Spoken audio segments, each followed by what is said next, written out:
Olá, meus amores do quinto ano, tudo bem? Hoje nós vamos começar lá em ciência um capítulo novo, capítulo 1, o coração e o sistema cardiovascular, o sangue e os vasos sanguíneos. Aí logo no começo aí nós temos um diálogo aí do Zeca com a mãe dele, né? O diálogo eles falam assim, ó, nossa, temos sangue até nas pontas dos nossos dedos? Sim, crianças, graças aos nossos vasos sanguíneos temos sangue em todo o nosso corpo, da cabeça aos pés. Você concorda com o que a mãe de Beatriz disse? Sim, né? Nós temos esse sangue, o sangue corre aí por todo o nosso corpo, né? Da cabeça até as extremidades, da cabeça aos pés. O sistema cardiovascular ele é composto de vasos sanguíneos, ele é composto pelos vasos sanguíneos e pelo coração. E sua função é circular, aí fazer essa circulação aí do sangue pelo todo o corpo, recolhendo aí o gás carbônico e levando o oxigênio aí para as células. Relembra o que você estudou na unidade anterior e qual é a origem do gás carbônico e do oxigênio. Então, o gás carbônico ele é um produto do metabolismo celular, né? Já o oxigênio ele é retirado aí do ar por meio dos alvéolos pulmonares. Então, eu respiro oxigênio e eu solto o gás carbônico. Os vasos sanguíneos eles são responsáveis pelo transporte do sangue pelo corpo, né? Permitindo que a célula realizem esse metabolismo e levem esses nutrientes, como a gente falou aí acima. E esses vasos sanguíneos, eles são os conjuntos de veias, artérias e capilares. Agora, vamos observar essa imagem aí. Por que alguns vasos sanguíneos são representados de azul, outros de vermelho? Porque um representa uma maior quantidade de oxigênio e o outro representa uma menor quantidade de oxigênio. Lembrando que um faz que leva o oxigênio, o outro solta o gás carbônico, ok? As veias e artérias, além de apresentarem funções diferentes, são também diferentes fisicamente. Vamos observar a imagem. Então, nós vemos aí nesse pequeno esqueminha aí na nossa apostila, a veia, que tem músculos, camadas internas, válvulas. Nas artérias nós temos o músculo também, já temos camadas elásticas e uma camada interna. Né? Aí embaixo aqui nós temos uma perguntinha. O que você observou diferente entre a veia e a artéria? Uma não, tem válvula e a outra não. E as veias, elas e os vasos sanguíneos, eles são responsáveis pelo transporte do sangue dos órgãos, né? Transporte do sangue dos órgãos para todo o corpo e para o coração. Então, ele tem pouco oxigênio e ele é rico em gás carbônico. E ele é chamado, e esse sangue aí, que ele tem pouco oxigênio e rico em gás carbônico, ele é chamado de sangue venoso. Esse sangue é representado pelos vasos azuis, que no nosso esqueminha que a gente estava olhando lá em cima. Lembra que a Pro falou que um era rico em oxigênio e o outro não era? Então, esse azul, que é o sangue venoso, ele é pouco rico aí em oxigênio. Aí, na volta para o coração, o sangue venoso ele é lento, ele precisa aí, de um impulso para retornar. Aí tem essas válvulas, que que essas válvulas fazem? Elas impedem o sangue de voltar. A partir do momento que ele foi, ele não vai voltar mais, ele tem que ir. Então, elas fecham impedindo que o sangue volte para o mesmo lugar, ele tem que seguir o caminho dele. As artérias, por sua vez, elas transportam o sangue arterial, que ele é rico em oxigênio e ele é pobre em gás carbônico. Esse tipo de sangue aí, ele é representado pelos vasos vermelhos. Então, nós conseguimos ver o nosso esqueminha, né, nos nossos dois corpos humanos, dá para ver aí. O azul, né, que ele é rico em gás carbônico, e o vermelho aí, que é o sangue arterial, que ele é rico em oxigênio. Já os capilares, eles são os menores vasos sanguíneos. Eles são ramificações, são as pequenas ramificações que nós conseguimos ver aí nesse desenho, das veias e artérias, mas que eles também permitem que o sangue chegue a essas células e aos órgãos na quantidade adequada, nem a mais, nem a menos, na quantidade adequada.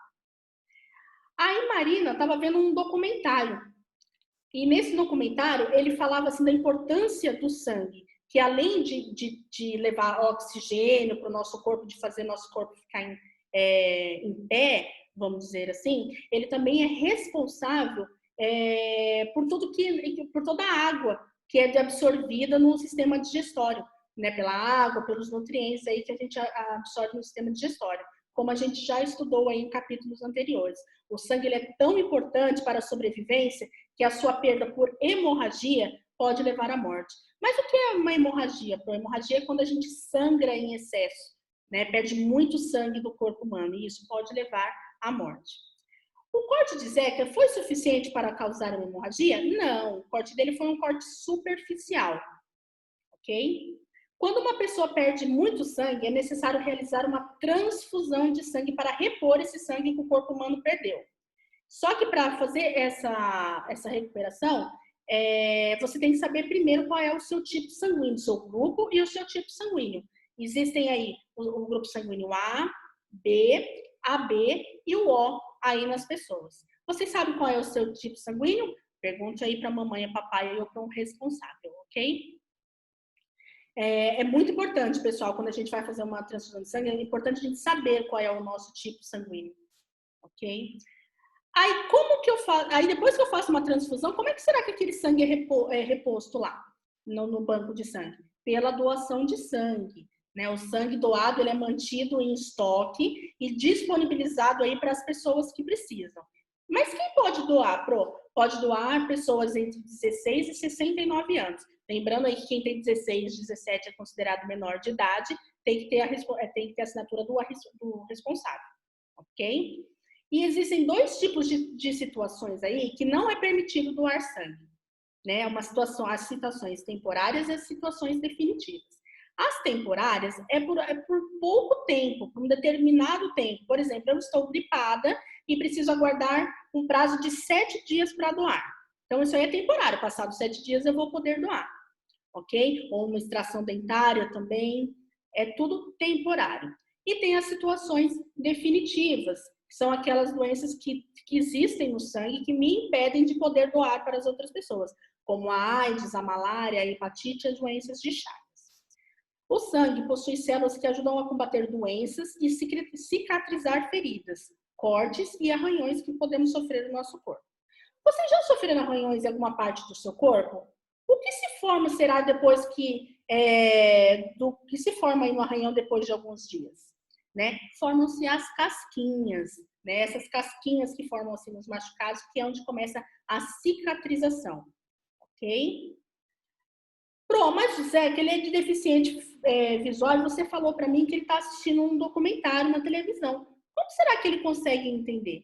Porque alguns documentários, algumas situações assim que têm essa necessidade, existem as audiodescrições. O que é uma audiodescrição? É para quem tem alguma deficiência, como no caso aí da deficiência visual, ele pode ouvir tudo que está sendo mostrado naquele vídeo, ok? Aí, voltando aí ao documentário aí que a Beatriz estava mostrando às crianças, ela tratou dos componentes do sangue. Mas quais são os componentes do sangue? São dois grupos, né? O primeiro é um líquido transparente e amarelado que a gente chama de plasma. Ele é sedimentado e avermelhado. O plasma, ele é um líquido transparente. E tem um líquido sedimentado e avermelhado, que é os glóbulos vermelhos, que são as hemácias, os glóbulos brancos, que são os leucócitos, e as plaquetas. Aí tem uma perguntinha, por que será que não podemos ver o plasma na imagem abaixo? Porque lembra que a Pro falou aí em cima? O plasma ele é transparente, então conforme ele se mistura aí com o sangue, não tem como visualizar. Ok? Vocês conseguem visualizar todos os outros, as plaquetas, as hemácias, os leucócitos, porém o plasma não dá para ver porque ele é transparente. Mas o que é plasma, Pro? O plasma ele apresenta diversas substâncias aí de proteínas, gorduras, vitaminas e ele atua na defesa do nosso organismo, ok? E as hemácias? As hemácias eles transportam oxigênios para as células, possibilitando o metabolismo celular. Já os leucócitos, eles defendem os nossos organismos de vírus, de bactérias, de infecções.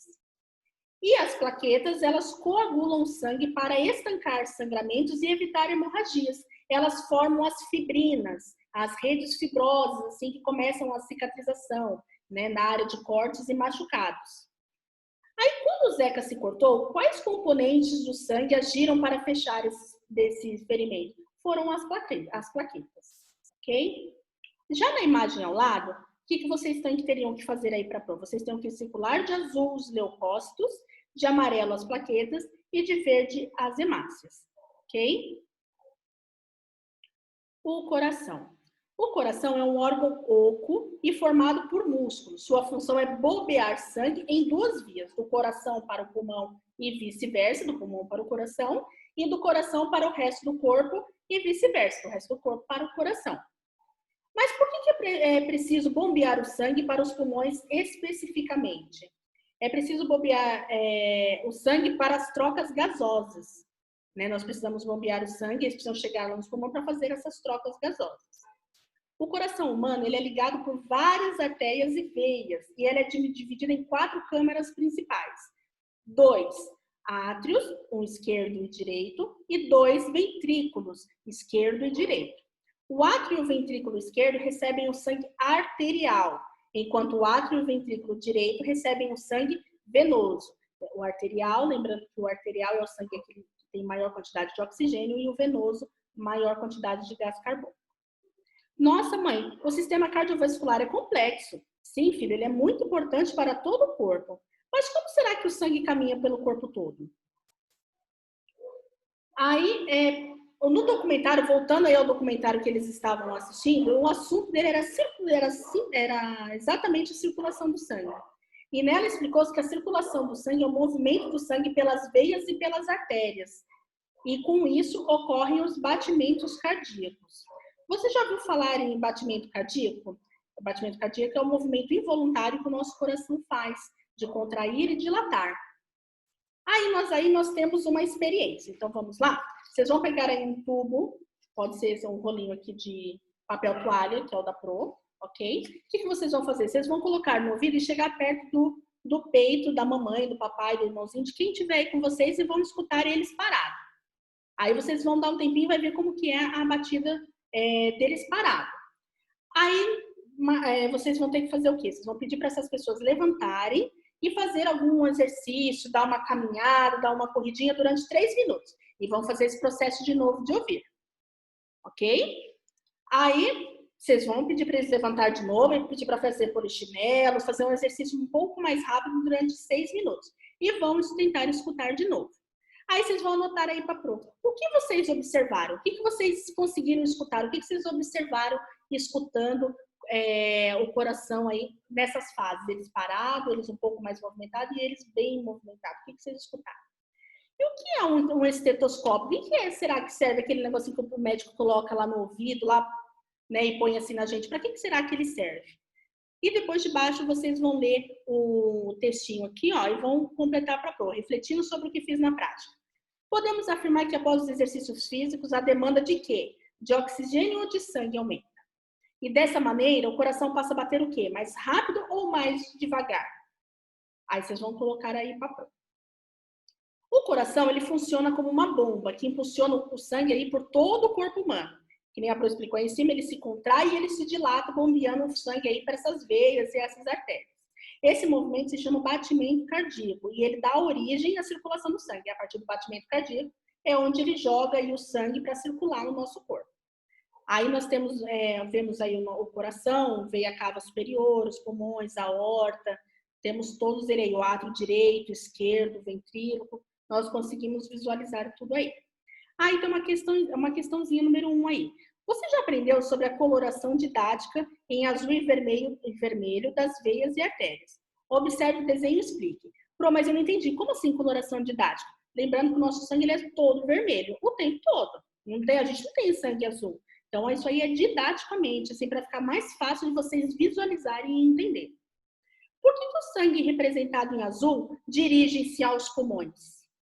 Por que será que ele está se dirigindo aos pulmões? Qual é o processo que ele faz? E por que o sangue representado em vermelho, ele vem dos pulmões? Por que será que quando ele está representado em vermelho, ele está vindo lá dos pulmões? O que ele significa? Aí vocês vão colocar aí para prova.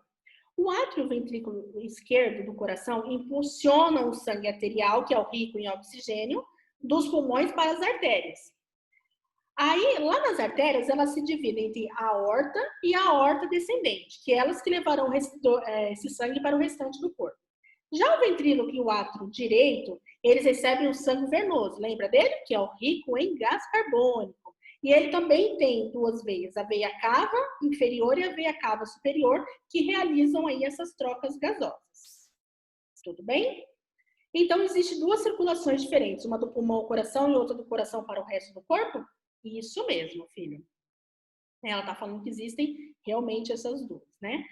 Aí Beatriz explicou para as crianças aí que essa circulação ela também é dividida entre pequena circulação e grande circulação, mas ambas, o trajeto aí é de levar o sangue do coração para o pulmão e do pulmão para o resto do corpo aí.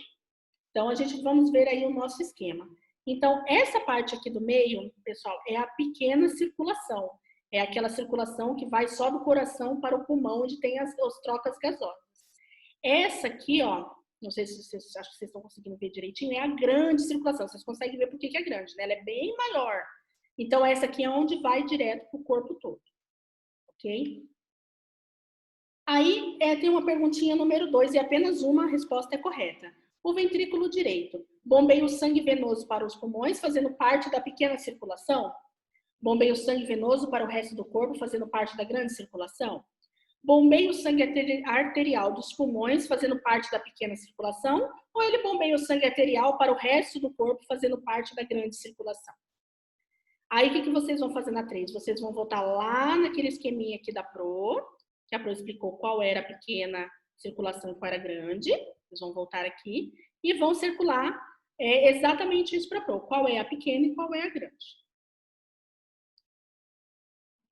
Aí, aqui volta no que a Pro já tinha explicado para vocês. As cores aí do azul, pessoal, a gente só colocou ele aí para vocês conseguirem visualizar melhor a diferença aí do sangue venoso, do sangue arterial, de como é rico em gás carbônico, o outro é rico em oxigênio. Mas, na realidade, o sangue ele é sempre vermelho, né? A coloração do sangue venoso é um sangue vivo e do sangue arterial é um sangue mais escuro. Oh, perdão.